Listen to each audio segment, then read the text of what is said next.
It's kind of a somber place to be, especially on my birthday. It's weird.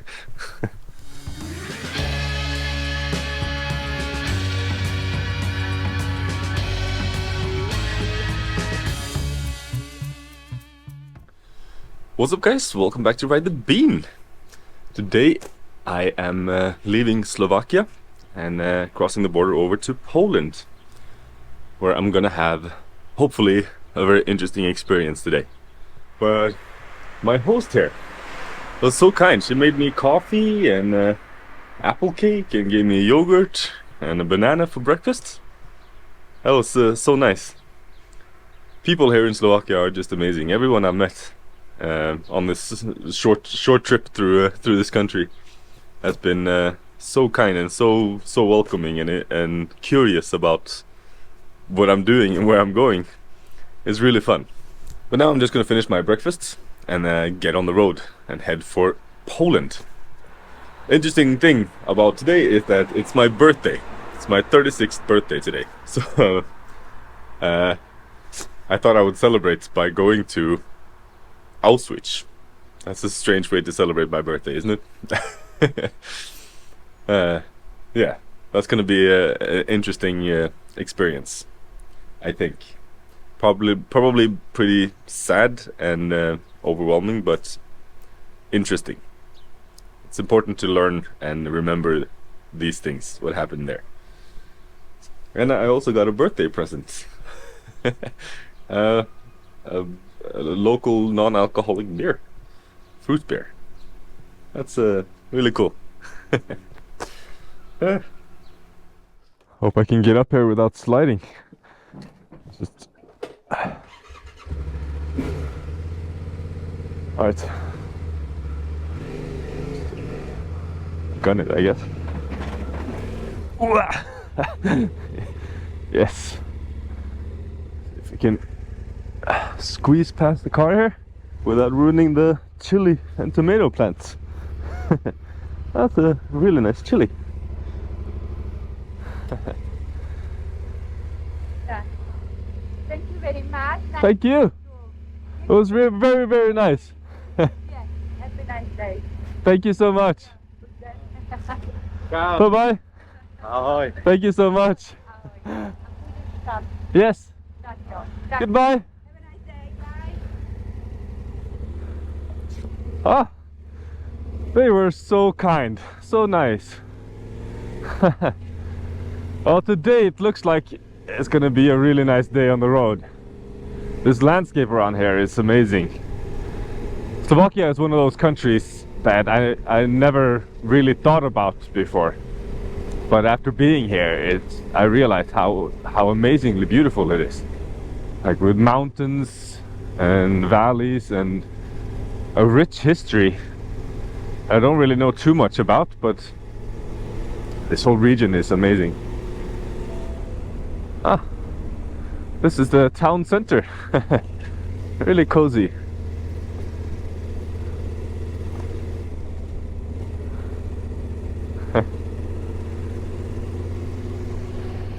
A fruit market. Cool. Well, let's head up through the valley here. And I'm gonna go a little bit further down between the mountains here, and then I'm gonna head up to the left towards Poland. This is like a sort of a stereotypical Eastern European village, exactly how I imagine it. So cozy and nice. Everyone knows everyone, and life here seems so peaceful and quiet. This morning I was just sitting enjoying my coffee and breakfast and looking at the mountains covered in fog, and now as the sun is warming up, the landscape, all of these misty clouds and the fog is disappearing, and it's just becoming lush and green and beautiful. I think a lot of people come here to go hiking because there are a lot of hiking trails and off-road trails here. They were saying that there are a lot of motorcyclists coming here to ride off-road, to ride enduro. So a lot of their guests are motorcycle riders. That's pretty cool. But this morning it's pretty chilly. It's quite cold. I think it's like 8 degrees or something. It's definitely getting colder. I think the warm weather is over. So now I probably won't have any days that are too hot anymore this season. Which is both nice and a bit sad. Because when it's cold, you're always longing for the warm days, and when it's too warm, you want the cold days. It looks like I'm coming onto more of a forest road. Zakriva, I think, was the name of this village that I was in. Wow. Oh, this is amazing. This kind of reminds me of Norway a little bit. Same kind of trees, vegetation. Hunters. It was raining all of last night as well, so it's pretty wet and damp, moist in the air. But at least it's not super humid like it was further south.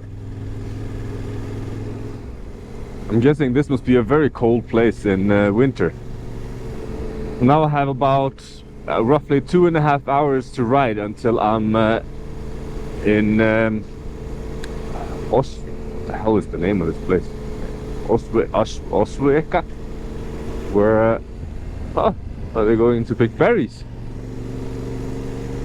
Where I'm going to visit one of the saddest places in the world, to be honest. Auschwitz. I've been to Auschwitz once before, like 10-12 years ago, something like that. Last time I did a road trip around Europe, and it's one of those places that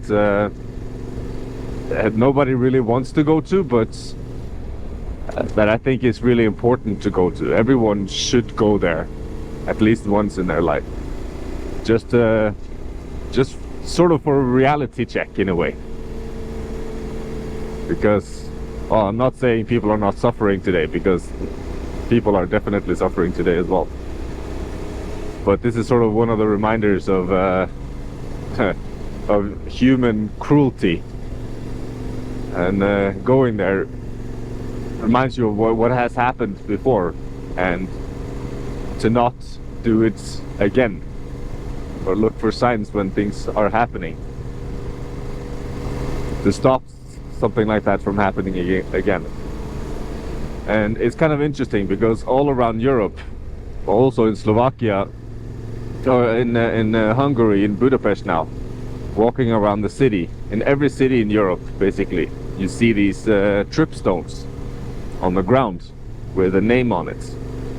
And they are placed in front of buildings where Jews used to live, so the last known address of the Jews that were shipped to Auschwitz and other concentration camps.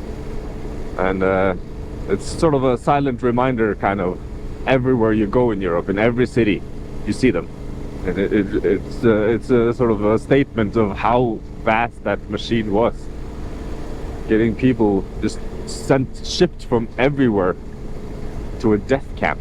And yeah, it's a bit of a sad thing. So the contrast of me sitting here on the motorcycle, enjoying the beautiful view and the road and just having fun, and then I'm going to a place where millions of people were murdered.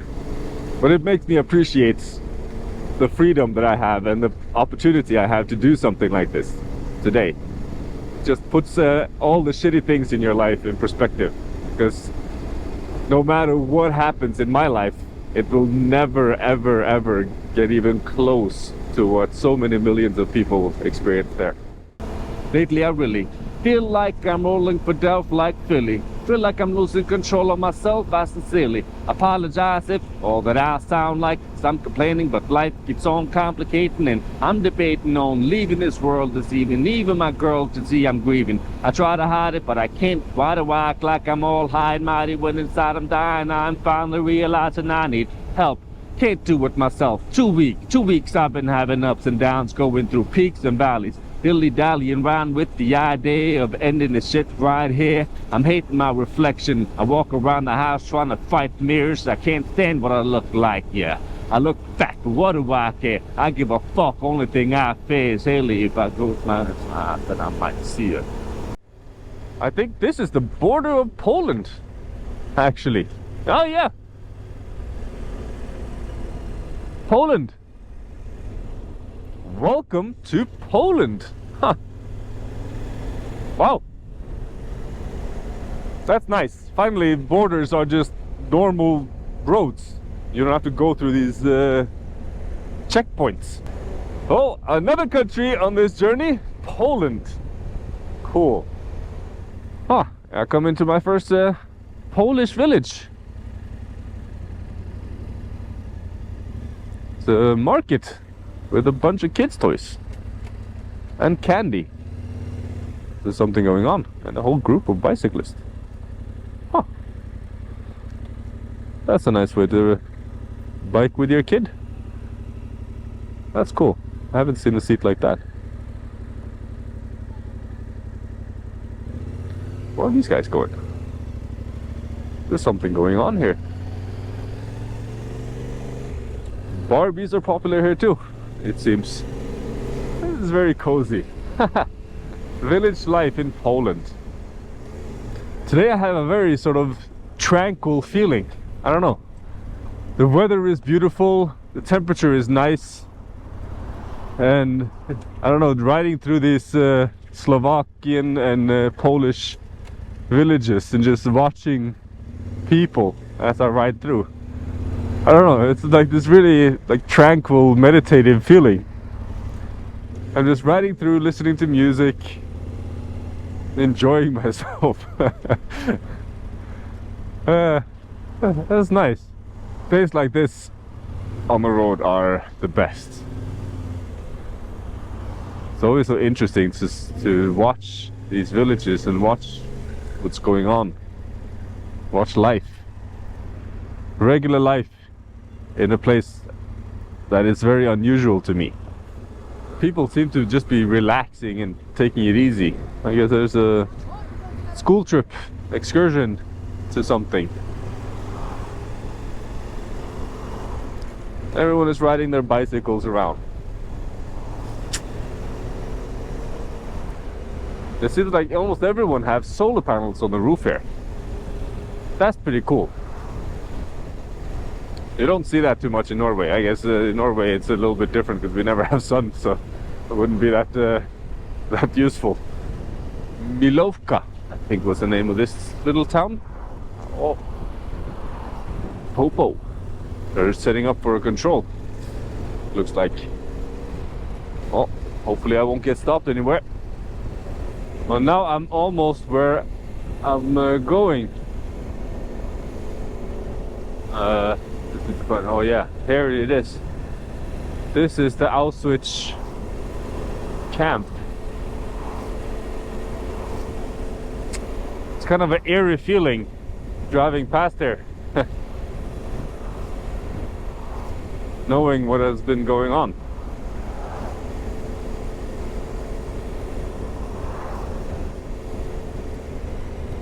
I wonder, like, the people who lived here during the war, like, were they aware of what was going on?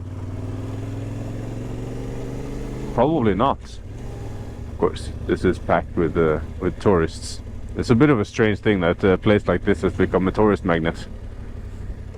Oh yeah. I guess I have to buy tickets here. Damn, there's a lot of people. Okay, I wasn't expecting this many people. Okay. There's other bikers there too. Huh, okay, well. Looks like I'm gonna spend the whole day here because it's probably gonna take 3 hours to get a ticket. But okay. It is what it is. I was passing by here anyway, so I figured why not stop? But I probably should have been here a bit earlier. Okay. I finally managed to get into the camp, and after 2.5 hours of waiting in line.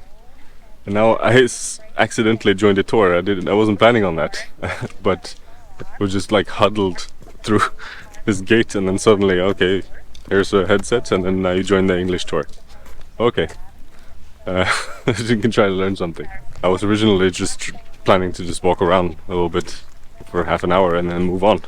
I wasn't planning on spending the whole day here. Okay. So here's the entrance to the camp with the famous Arbeit macht frei sign.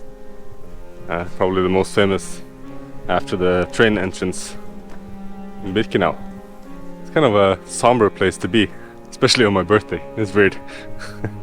Just imagine all the hundreds of thousands of people who were shoveled through these gates and then just murdered, gassed, shot, and experimented on.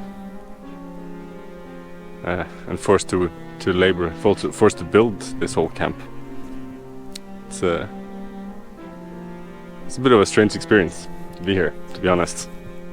These buildings were where a lot of the prisoners were housed before they were exterminated, while they were still using them to do work, slave labor. In this building there's a display showing pictures from when the Jews were sent into the gas chamber and when they were unloaded from the trains, and a display of 2,000 kilos of just human hair that was found here. It's pretty gruesome. And they estimate that about 25% of the people who arrived here were sent to the workers' camps, and the rest basically was killed. They estimate that about 1.1 million people were sent to Auschwitz, and about 200,000 of them were sent to workers' camps and actually registered. 900,000 were just sent directly to the gas chamber without being registered. Since this was a state-owned enterprise, and the people who were registered here, the people who lived here and were sent here to do a job, had to be registered, because the German state was very meticulous with those things. So this is the only gas chamber and crematorium that survived.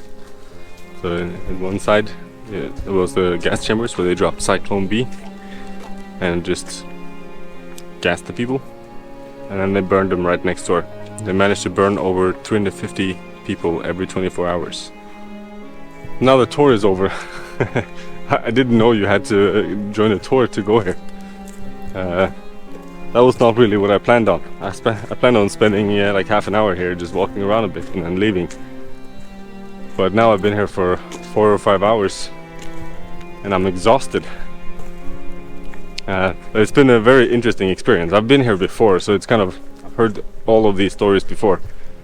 So in that sense it was this is not the most interesting because I already knew it. But if you don't, then this is definitely a place worth visiting. But now I have to get back on the bike and then go to the other camp here, the Birkenau camp. Well, I don't have to, but I want to, since I'm already here and I've already spent this much time here, I guess. I have to find some place to sleep nearby here, because now it's getting late. It's gonna be 6 o'clock, 7 o'clock before I'm finished here. I was planning on leaving here at like 2 and then going a couple hours north on the bike again. But yeah, it's been interesting. Kind of a strange way to celebrate my birthday, to be honest. But yeah. Now let's go to Birkenau.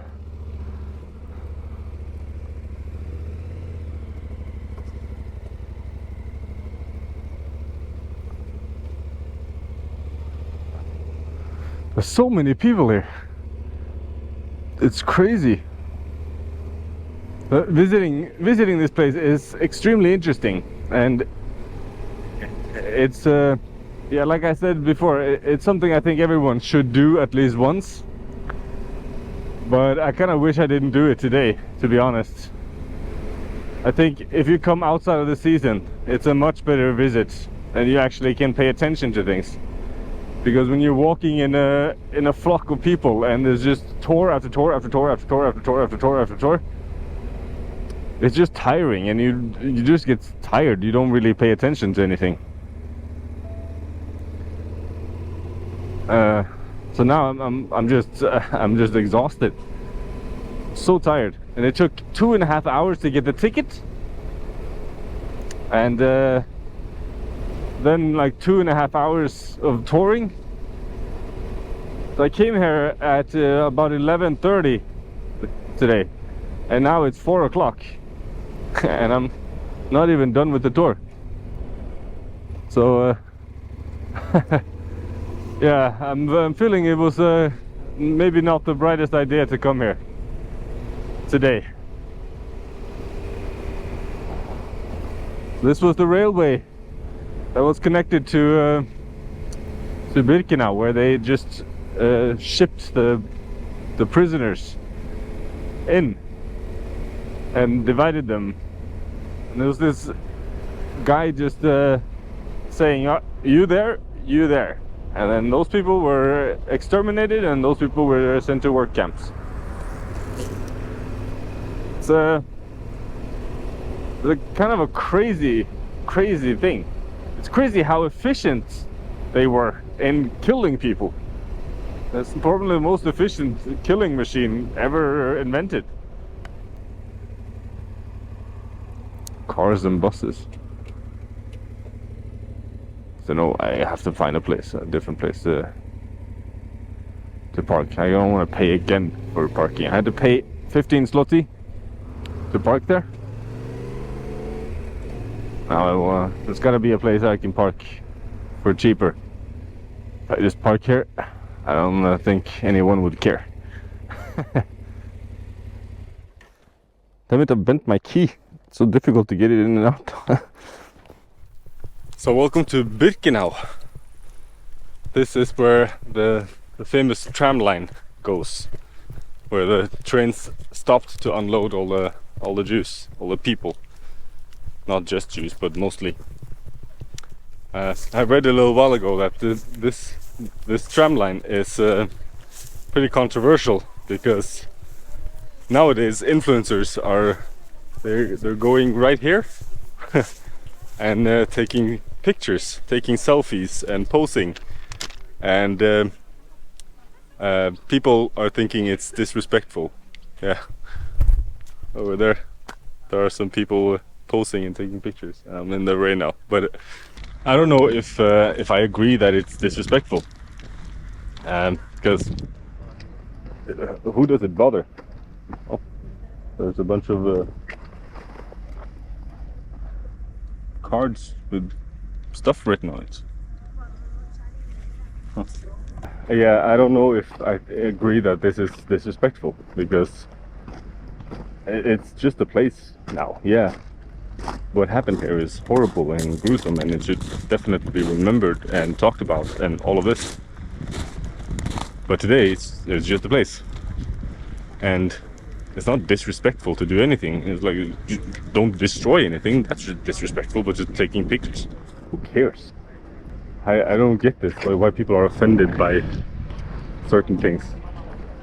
And they had the same thing in the other place. It's like, don't take pictures of people's hair because it's disrespectful of the hair, all the 2 tons of hair. I disagree. I don't think it's disrespectful. It's a good thing. People take pictures and share it, and just spreads the knowledge. But yeah, that's just my 2 cents. But now let's try to explore this place. This is kind of what I wanted to do, was just walk around a bit and explore on my own. The history is very fascinating, but I already knew it, so taking the tour again was a bit boring and cumbersome when you're walking in a flock like that. So this place you can walk around freely. What do you guys think? Do you think it's disrespectful to take pictures of places where people have died and stuff? If so, why? In my opinion, it's just like when people are dead, they're dead. There's nothing more to it. It's like disrespectful or not, it just doesn't matter. When you're dead, you're dead. The only thing that matters is to the people that knew you. And when they are gone, then it doesn't matter anymore. I guess that's an unpopular opinion. Here is one of the barracks. I got this one is empty. Imagine in here, I don't know how many hundreds of people who are living in here. Stacked 3 or 4 bunks on top of each other, and each bunk was sleeping 2 or 3 people. And in winter, this was the only source of heat. They were having a fire in there, and then it sort of spread throughout the building. Can't imagine the horror for being forced to be in a place like this. But this is the remains of crematorium 2, which was like a gas chamber and crematorium. It was in operation from March 43 to November 44. In this chamber there was a revolt because when a group of Jews brought from Bergen-Belsen, another concentration camp, they were trying to push them into the gas chamber, and then they revolted, and it was this big uproar. But of course, eventually they were killed too. And towards the end of the war, the Germans tried to hide what they were doing here, and so they were dismantling the gas chambers and the furnaces. And the last one, they were in a bit of a hurry, so they used dynamite to try to blow it up. And this is what it looks like. Didn't really succeed. Several 100,000 people were killed and burned in this gas chamber alone. It's weird to think about. This is a Soviet memorial that was erected after the liberation of the camp by the Russians. It was the Russians that liberated Auschwitz. You can see that it's sort of Soviet inspired. Here they have plaques in all different languages of the people who were imprisoned here. And actually, only one with a bouquet of flowers on it is in Norwegian. 1.5 million men, women and children. Most of them Jews from multiple countries in Europe were murdered here. And this is an example of, or it's one of the train carts that was used to transport people. Inside one of those they had, I'm not sure exactly, but probably 100 people. 50 to 100 people inside one of these train carts. I don't know how many hundreds of people, but a lot of people living in this one building. And in one bed like this, probably 4 or 5 people were sleeping on top of each other. It's hard to imagine how that must have been. No creature, no human or other creature deserves that kind of treatment. It's insane how one human can do some of these things to another human, to another creature at all. It's fascinating. It's terrible, but it's fascinating. Human psychology. It's fascinating. But I think now I'm gonna get back on the bike, and I need to try to look for a place to sleep tonight. I was planning on going for another 4 hours or so today, because I found a relatively cheap place about 4 hours away. But that's too far now. I'm not going to be able to make it before dark. It's already almost 6 o'clock, so I have to find something else, something a little bit closer. Time to get back on the road. Wait. Wow, what the hell is wrong with me? Can't turn around. Now, while I was walking back from the camp, it's kind of strange to see this, to be honest. This famous image.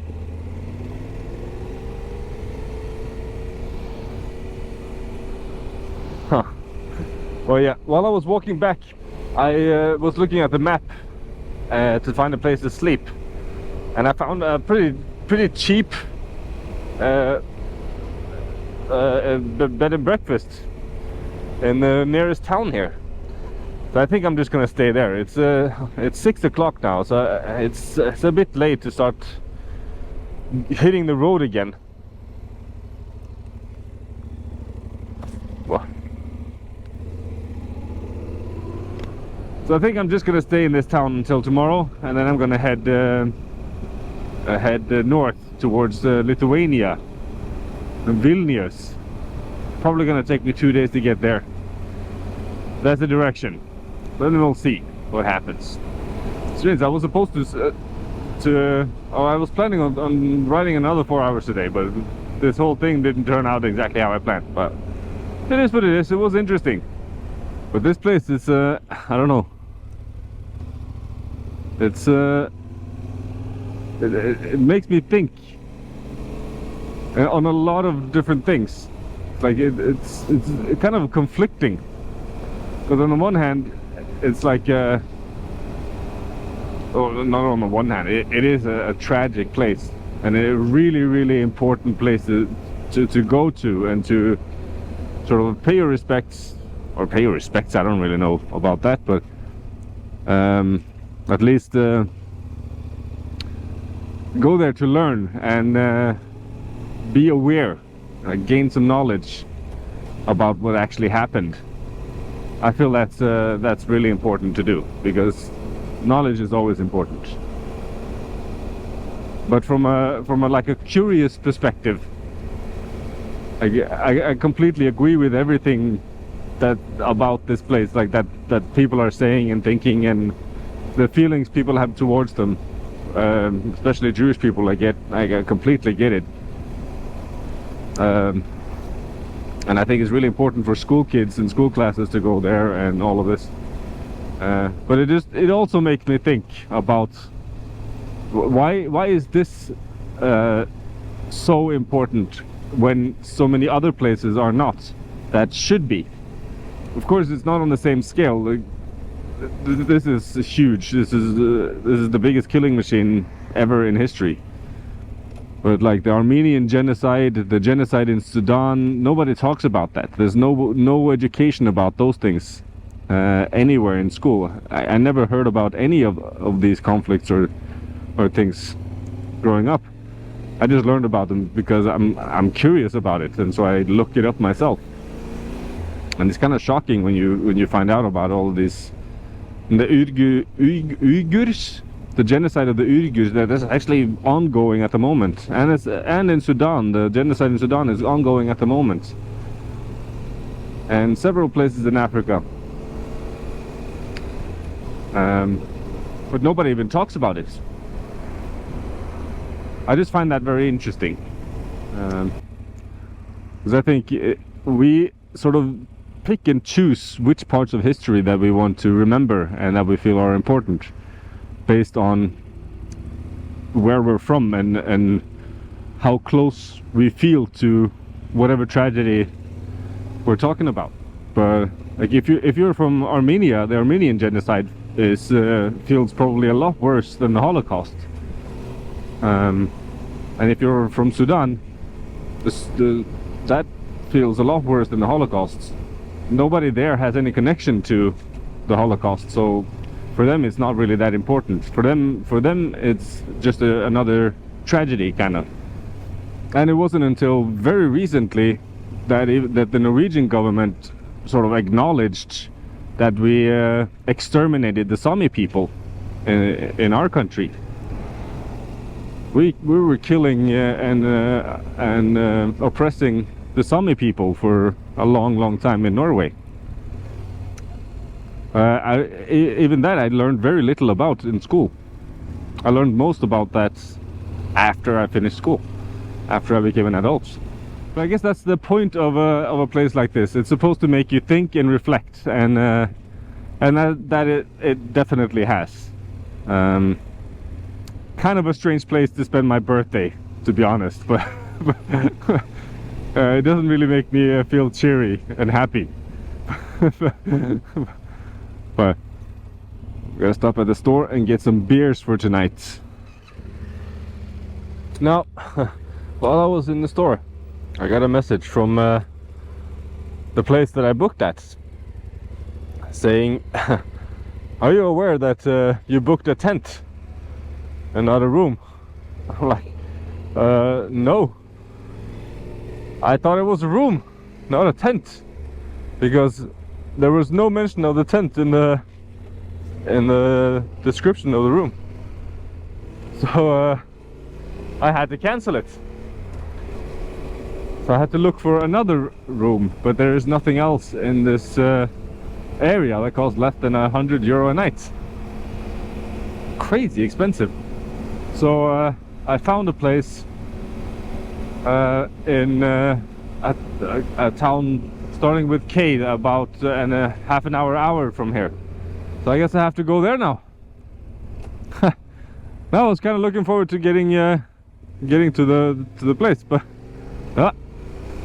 that happens sometimes. I was thinking of heading towards Krakow. That's also about an hour away. That was where I was originally planning to go, but then I got the idea of going to Auschwitz instead. So I changed my route a little bit. And Krakow was also really expensive. So maybe good that I didn't go there. I've been there before. It's a really nice town, but yeah. Well, that happens. This has been an interesting birthday. I feel exhausted now. Walking around like this for this many hours is tiring. I think it's supposed to be somewhere in this area. Said it was a studio apartment. Entire studio, it said, for €35 per night. That's an okay price for an entire studio, if it is that. Camera is messing up. These cameras have been doing this ever since the flood. They're completely messed up, but at least they work a little bit. I think it's here, but how do I get in touch with this person? Hello, I booked a room for tonight. Okay. I must check it something, okay? Damn it! That idiot. He said, no, the room is already occupied. What the hell? Why the fuck do you have it on booking.com then? So he said, no, sorry, I can't help you, but I'll waive the cancellation fee. Oh yeah, you better. Now I have to find another place to stay, and now it's really late. It's almost 9 o'clock, and I don't have much daylight left. What the hell? Been looking for a place to sleep for hours now. The third place today that doesn't work, that I tried to book. So the cheapest I could find now was €110 per night for a hotel closer to downtown. That's ridiculous. €110 for a bed? That's ridiculous. Now I'm annoyed.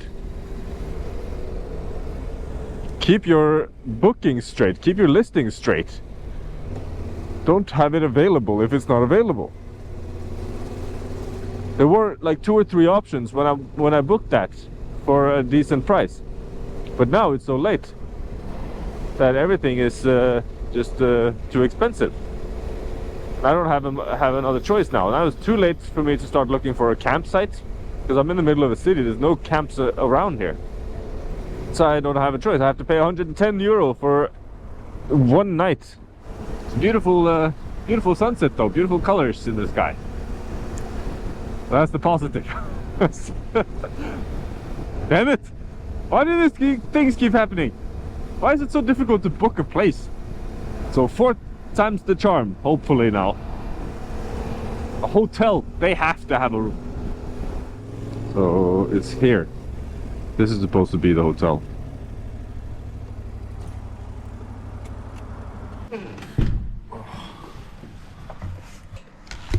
Oh, damn it. Or at least it's a room.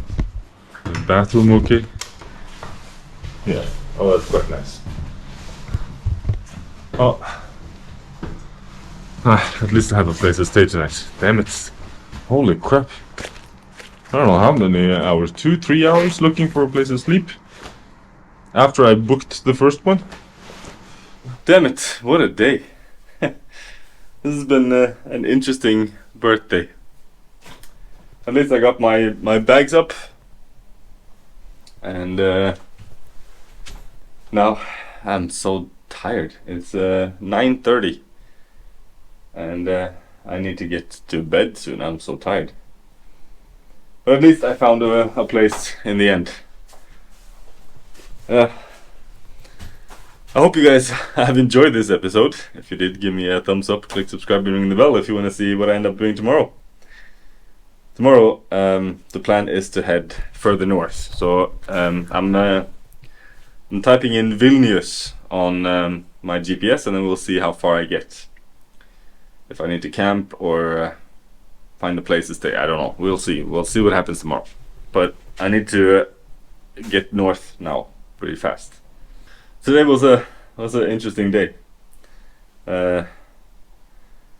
Visiting the Auschwitz and Birkenau is it's very interesting.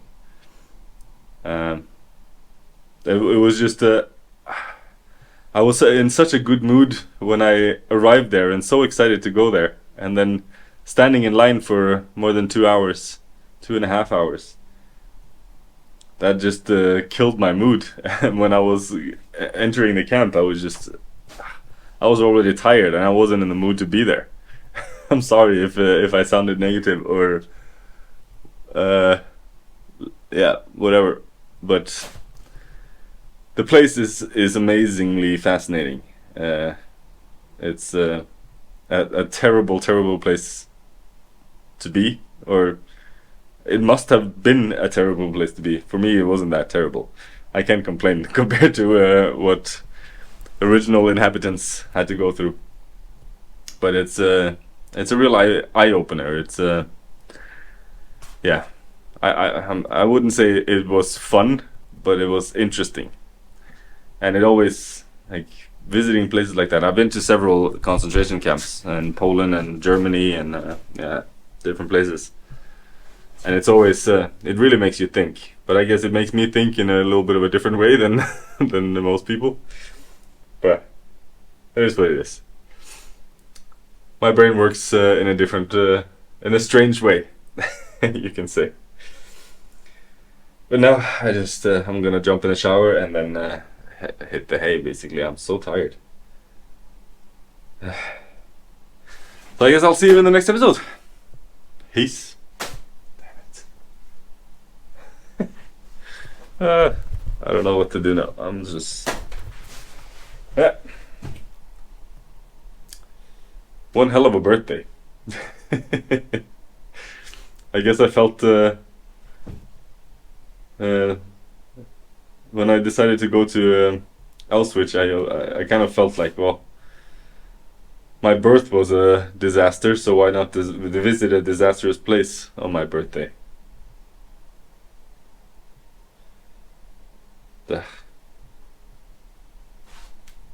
Yeah.